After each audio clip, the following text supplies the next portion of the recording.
when weather gets nice, people do tend to sort of disregard some of these warnings. Spring is arriving across Canada, but as the temperatures rise, so are the concerns about maintaining physical distance. Canadians have been doing a really good job at physical distancing, and that is saving lives. I know that it's very hard, but together we need to continue.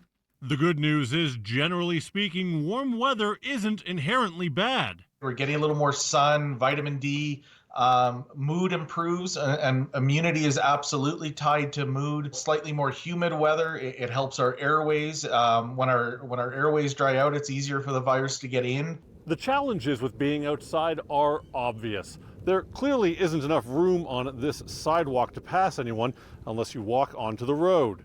And some areas which tend to have more space, like parks, quickly become crowded or, in some cities, are even closed.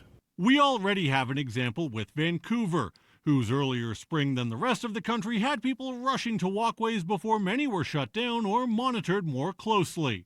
Just because we're outside, just because we're in a park, the virus can still spread. So if we're in the same physical proximity as other people, larger groups, this is how viruses move around. The city of Calgary has tried to mitigate this by closing parts of roads to cars and opening them to people near busy paths on weekends. We don't have a lot of evidence one way or the other, whether it is good or whether it is bad, right? We really don't.